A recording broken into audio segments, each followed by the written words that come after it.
गांव में राइस सारे रीति रिवाज और रस्में पूरी होने के बाद दोनों पति पत्नी बनकर अपने घर पहुंचे। घर पहुंचने के बाद माहौल रोमांटिक हो गया। दोनों ने खूब मजे किए, बहुत मजाक किया और हंसे। थोड़ी देर बाद राइस स्टार ने प्यार से पायल को बिस्तर पर बुलाया। पायल भी बिना किसी झिझक के खुशी खुशी चढ़ गई। अगली सुबह गांव में एक खूबसूरत सी धूप खिली। राइस स्टार और पायल अभी भी गहरी नींद में थे। तभी अचानक पायल हड़बड़ाते हुए बिस्तर से उठी और तेजी से नीचे की ओर भागी। सीधे बाथरूम में पहुंचकर पायल को अचानक उल्टियां होने लगी। जब उल्टियां बंद हुई तो पायल पल भर में ही सब कुछ समझ गई। उसके चेहरे पर एक बड़ी सी मुस्कान आ गई। वह तुरंत बाथरूम से बाहर आई। उसने उत्साह से राइस स्टार को यह खुशखबरी बताई। राइस सुनो, एक बहुत अच्छी खबर है। मैं माँ बनने वाली हूँ। जल्द ही हमारा घर बच्चे के रोने की आवाजों से गूंजने लगेगा। ये सुनते ही राइस स्टार भी बहुत खुश हो गया। उसे भी अपने बिजनेस विरासत को संभालने के लिए एक बेटा चाहिए था। कुछ महीनों बाद उनके घर में सचमुच एक बेटा पैदा हुआ। वह काफी नटखट और बहुत ही खूबसूरत था। दोनों ने प्यार से उसका नाम चिंटू रखा।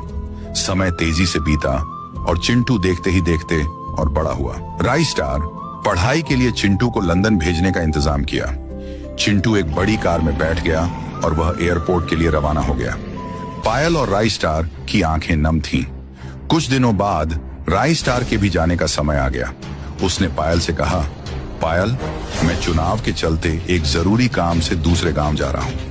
वहां मुझे कुछ प्रदर्शन और मीटिंग्स करनी है। मैं जल्द ही लौटूंगा, तब तक तुम अपना पूरा ख्याल रखना। और फिर राइस स्टार अपने आदमियों के साथ जीप में बैठकर चुनाव लड़ने के लिए चला गया।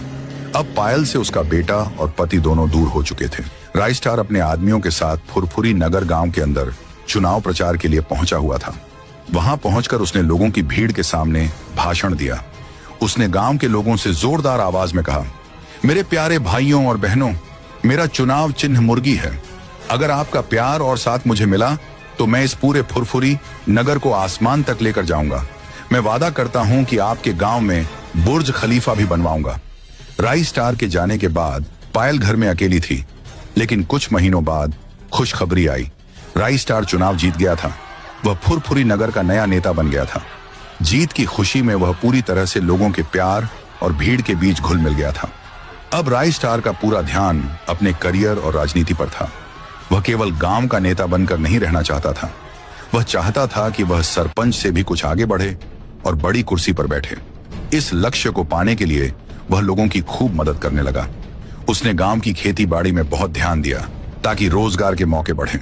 लेकिन उसकी पत्नी पायल की जरूरतों को वह समझ नहीं पा रहा था। पायल अभी भी बेहद खूबसूरत और जवान थी। उसे अपने पति के प्यार की जरूरत थी। पर राइस स्टार को गए हुए महीने हो गए थे और दिन तेजी से कटते जा रहे थे। इस अकेलेपन में पायल की जवानी और खूबसूरती निखरती जा रही थी। पायल का जो जवान शरीर था वह अब उसे काटने के लिए दौड़ता था और उसकी हवस उसे अंदर ही अंदर खाने के लिए दौड़ रही थी। एक दिन एक भंगार खरीदने वाला लड़का, जिसका नाम रमेश था, जो पहली बार अपने ट्रक को लेकर पायल के घर के सामने आवाज लगाने लगा। सुनो सुनो रे भैया भाभियों, आपकी गली में रमेश भंगार वाला आ चुका है। जल्दी अपने घरों से भंगार, बाटली, टायर, जो कुछ भी हो लेकर आइए। आपको अच्छे दाम मिलेंगे। रमेश की यह आवाज सुनकर पायल बाहर निकलकर देखने लगी। उसने देखा कि भंगार वाला लड़का, जो कि कबाड़ इकट्ठा करता था, वह बेहद हैंडसम और हट्टा कट्टा नौजवान था। उसकी उम्र लगभग 25 साल की थी। पायल ने जब रमेश को देखा तो उसके मन में कुछ अजीब सी फीलिंग जाग उठी। वह वो भावना थी जिसे वह लंबे समय से दबाए हुए थी। वह तुरंत रमेश के पास गई और थोड़ी शर्माते हुए बोली, मेरे घर में काफी सालों का भंगार रखा हुआ है। आप अंदर चलिए और देख लीजिए। आप अच्छे भाव से भंगार ले लेना। रमेश ने सिर हिलाया और फिर पायल और रमेश दोनों घर के अंदर चले गए। पायल उसे कोने में रखा हुआ काफी सारा भंगार दिखाती है। रमेश उन चीजों को अच्छे से देखता है और हिसाब लगाकर कहता है, वाह, भंगार तो आपके पास अच्छा खासा है। मैं लोहा 20 रुपए किलो से लूंगा और प्लास्टिक 11 रुपए किलो से। आपको अच्छी कीमत मिल रही है। रमेश सारे भंगार को अपनी टेम्पो में डालने लगा। पायल बार बार रमेश को घूरे जा रही थी। पायल ने रमेश से कहा, क्या तुम्हारी पत्नी बच्चे नहीं है? तुम्हारी शादी नहीं हुई क्या अभी तक? तभी रमेश बोला, नहीं, मैं अकेला हूँ, मेरी शादी नहीं हुई है और अभी मेरे पत्नी बच्चे कहाँ से आएंगे? मैं तो एक कबाड़ वाला हूँ। फिर पायल कहती है, अगर तुम्हारी पत्नी होती तो कितना अच्छा रहता, तुम्हारा ख्याल रखती। अब तुम्हारी उम्र भी काफी होती जा रही है, धीरे धीरे तुम बूढ़े हो जाओगे, फिर कौन तुमसे शादी करेगा? प्लीज आप 5-6 दिनों बाद फिर आना, क्योंकि तब तक और भी काफी भंगार कबाड़ा जमा होगा, फिर उसके बाद आप उसे भी लेते जाना। जरूर, मैं फिर से आऊंगा। तब तक आप और भी अच्छा खासा भंगार जमा करके रखना, मैं आपको अच्छी कीमत ही दूंगा। यह कहकर रमेश अपने घर की ओर निकल जाता है और रोजमर्रा के कामों के लिए गलियों में घूमने लगता है। ठीक 5-6 दिनों बाद रमेश अपनी भंगार से भरी हुई ट्रक के साथ फिर से पायल के घर के सामने आकर रुका। उसने जोर से आवाज दी, मेम साहब, ओ मेम साहब, मैं रमेश भंगार वाला, मैं आ गया, बाहर आइए। रमेश की आवाज सुनते ही पायल फौरन सीढ़ियों से नीचे उसकी तरफ जाने लगी। रमेश के सामने पहुंचकर उसके चेहरे पर एक मुस्कान थी। उसने कहा, अरे वाह, तुम बड़े सही समय पर आ गए। मेरे पास इतने दिनों में बहुत भंगार जमा हो गया है। चलिए, वो ऊपर रखा हुआ है, वो भी ले लीजिए अच्छे भाव से। इसके बाद पायल रमेश को लेकर घर के अंदर सीधे ऊपर के कमरे में ले जाने लगी। दोनों कमरे के अंदर पहुंचे। रमेश ने चारों ओर नजर घुमाई, पर उसे कोई भंगार नहीं दिखा। वह कुछ कहता इससे पहले ही पायल ने अपने कपड़े खोल दिए। रमेश यह देखकर हैरान हो गया। पायल ने रमेश से उत्तेजित होकर कहा, अरे इधर उधर क्या देख रहे हो? सामने देखो, तुम्हारे सामने भंगार पड़ा रखा है। रमेश, जो अब भी थोड़ा हैरान था, बोला, आप ये कैसी बातें कर रही हैं? आप कबाड़ थोड़ी हो, आप तो बेहद खूबसूरत हो, नौजवान हो, और आप ये सब क्या कर रही हो? फिर पायल ने गहरे दुख और अकेलेपन के भाव से कहा, मैं खूबसूरत लग रही हूँ, लेकिन मेरा पति मुझे कबाड़ समझता है। वो कभी मेरी तरफ ध्यान ही नहीं देता। वो कभी ये जानने की कोशिश ही नहीं करता कि मेरी भी जरूरतें हैं। मैं यहाँ पर पड़ी पड़ी कबाड़ बन चुकी हूँ। अब मेरी जिंदगी बहुत दुखों से गुजर रही है, और तुम एक कबाड़ वाले हो, तो तुम मुझे खरीद सकते हो। इस बातचीत के बाद पायल बिस्तर पर चढ़ गई और उसे मीठी आवाज में ऊपर बुलाने लगी। रमेश भी अब खुद को रोक नहीं पाया और वह उसके बदन पर कूद मारता है। घर जोर जोर से हिलने लगा और जल्द ही उन दोनों के बीच अवैध संबंध स्थापित हो गए। यह सब कुछ होने के बाद रमेश अपने घर जाने के लिए पायल को बाय बाय करता है। तभी पायल ने रमेश से कहा, मेरे पति से कभी इतनी खुशी नहीं मिली जो तुमने दी है आज, और हाँ, 8-10 दिन बाद फिर आना। ये कहकर पायल रमेश को बाय बाय करती है। रमेश अपनी भंगार से भरी हुई ट्रक को लेकर अपने घर की ओर निकल जाता है। पायल बहुत खुश थी, क्योंकि उसके पास पैसा, रुतबा, घर, गाड़ी, बंगला सब कुछ था। जिस बात की उसे कमी थी वह भी अब पूरी होने लगी थी। अब पायल जाने अनजाने में रमेश से बेहद प्यार करने लगी थी। इधर रमेश भी पायल का आदी हो चुका था। फिर से रमेश आया। अब तो पायल और रमेश के बीच में आए दिन ये गलत रिश्ते बनने लगे थे। उधर राई स्टार मंत्री का चुनाव जीत भी जाता है और लोगों की सेवा करने लगता है, और इधर दोनों मौज मस्ती करने लगते हैं। पति राई स्टार, वह तो अपने सरकारी कामकाज में बहुत व्यस्त रहता था। अब पायल को उसकी जरूरत नहीं थी। जब तकरीबन 1.5 से 2 साल ऐसे ही गुजर जाते हैं, तो जो आस पड़ोस के लोग थे वह देखते हैं कि यह कबाड़ वाला अक्सर मंत्री के घर पर क्यों आता है, और आकर के इसके घर के अंदर चला जाता है। 2-3 घंटे हो जाते हैं। घर से बाहर गली में आस पड़ोस के लोग जमा हो गए थे। तभी रमेश घर से बाहर निकला। एक आदमी तुरंत रमेश के पास आकर कहता है, अरे रमेश, तू मुझे एक बात बता कि तू राई स्टार मंत्री के घर में क्या कर रहा था? मंत्री की पत्नी पायल और तुम्हारी हंसी की आवाज आ रही थी। इसके बाद रमेश ने बात को छुपाने के लिए तुरंत कहा, अरे मैं उनके घर में झाड़ू पोंछा करता हूँ, सफाई करने आया था, बाकी कुछ नहीं। चलता हूँ। यह कहकर रमेश तेजी से वहां से चला गया। पर लोगों को इस बात पर बिल्कुल भरोसा नहीं था। सब समझ रहे थे कि मंत्री की पत्नी और भंगार वाले के बीच कुछ तो हुआ है। तकरीबन 15 से 20 दिन बाद जब राई स्टार अपने घर पर आता है, तो जो लोग थे उनमें से एक आदमी बोलता है, रुक जाओ राई स्टार भाई। वे राई स्टार को अपने पास बुलाते हैं और कहते हैं कि भाई, बुरा ना मानो तो मैं एक बात कहना चाहता हूँ। जरूर तुम्हारी पत्नी गलत संगतों में पड़ चुकी है। एक कबाड़ वाला व्यक्ति जिसका नाम रमेश है, वो अक्सर तुम्हारे घर पर आता है और घंटों ठहर कर। फिर राई स्टार बोलता है, आखिरकार पूरी बात क्या है? मुझे तो ऐसे कुछ भी पता नहीं कि कोई कबाड़ वाला मेरे घर घंटों ठहर करके जाता है। मैं इसकी खबर लेकर ही रहूंगा।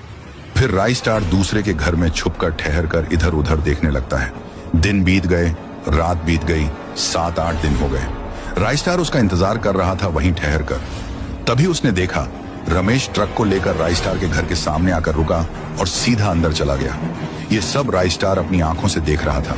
तभी उसे विश्वास हुआ। फिर वह दौड़ता हुआ, भागता हुआ अपने घर के अंदर जाने लगा। राइस्टार सीढ़ियों से ऊपर के कमरे में जाने लग जाता है। वह घर के कोने में छुप कर देखता है कि पायल और रमेश दोनों गलत काम कर रहे थे और पायल रमेश को बोल रही थी, इतना सुख मेरे पति ने कभी नहीं दी जो तुम देते हो हर हफ्ते में। राइस्टार यह सुनकर गुस्सा हो गया और जलन महसूस हुई। उसने एक लकड़ी उठाई। उसने अपनी पत्नी पायल को रमेश के साथ आपत्तिजनक स्थिति में पकड़ा। रमेश डरता हुआ पीछे मुड़ा। पायल डर गई। राइस्टार चिल्लाकर बोला, तुझे मैं आज खत्म कर दूंगा। तभी पायल रमेश के सामने खड़ी हो जाती है और कहती है कि पहले मुझे मारना होगा, तभी तुम इसे मार पाओगे। राइस्टार कहता है कि तू हट जा और तूने मेरी इज्जत को मिट्टी में मिला दिया है। अरे तुझे किस बात की कमी थी जो मैंने तुझे नहीं पूरी की, और आज तूने मेरी इज्जत को तार तार कर दिया। पायल कहती है कि कौन से सुख? तुमने कभी मेरी जरूरतों का ख्याल रखा? अरे घर और पैसा होने से सभी सुख नहीं मिल जाते। औरत की कुछ अपनी जरूरतें होती हैं जिनकी तरफ तुमने कभी ध्यान ही नहीं दिया। मैं क्या करती? सालों से मैं मुर्दा बनकर जी रही थी। मुझे तो ये लगता था कि आत्महत्या कर लूं, लेकिन तुम पूरी तरह से पैसे के लिए पागल हो चुके थे। मैंने तुम्हें बार बार ये कहने की कोशिश की, लेकिन तुमने मेरी भावना को समझा ही नहीं। अब राइस्टार समझ जाता है कि पायल पूरी तरह से रमेश की दीवानी हो चुकी है। साथ ही उसको अपनी गलतियों का एहसास भी हो चुका था।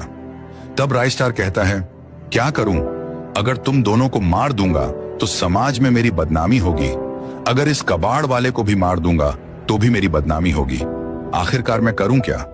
पायल कहती है, तुम कुछ भी मत करो। तुम जैसा चल रहा है वैसा चलने दो और गांव वालों से बोल दो कि वो हमारे घर में कुछ काम करने के लिए आता है। राइस्टार अपने दिमाग से काम लेता है और गांव वालों से बोल देता है कि वह कबाड़ वाला मेरे घर में कुछ काम करने आता है, जैसे झाड़ू पोंछा, पौधों को पानी देना, ये सब करने आता है। फिर गांव वाले राइस्टार मंत्री के मुंह से बात सुनकर एकदम शांत हो जाते हैं। लेकिन यह बात राइस्टार को अंदर ही अंदर खाए जा रही थी कि उसकी पत्नी एक कबाड़ वाले के साथ गलत रिश्तों में लिप्त है। तकरीबन 15 से 20 दिन बाद राइस्टार अपनी पत्नी से कहता है कि चलो हम किसी एक अच्छे जगह पर घूमने के लिए चलते हैं।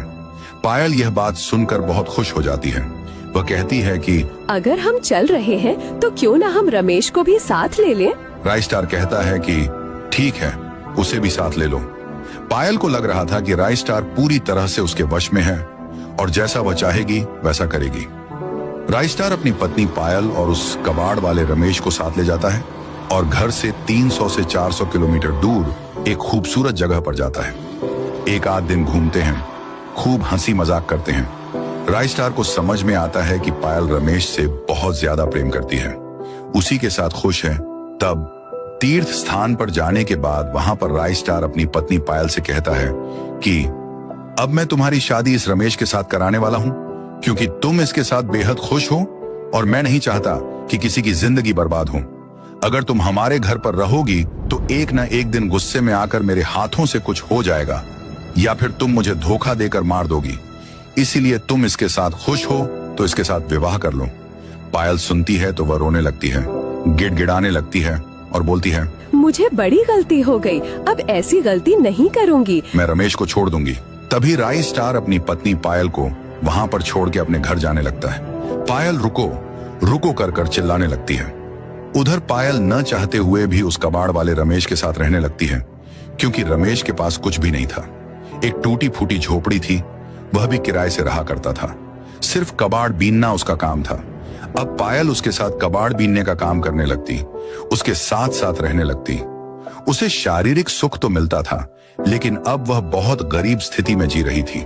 बैठी बैठी अपने आप को कोसती थी कि उसने अपने हाथों से अपने पैरों पर कुल्हाड़ी मार ली है। लेकिन अब क्या था, अब बहुत देर हो चुकी थी। इधर कुछ दिनों बाद अपने बच्चों को घर पर बुलाता है।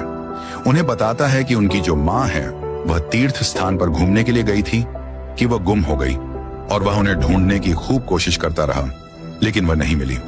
बच्चे भी यकीन कर लेते हैं कि उनकी माँ अब एक मेले में खो चुकी है। किसी को भी इस बात की खबर नहीं थी कि उनकी माँ ने क्या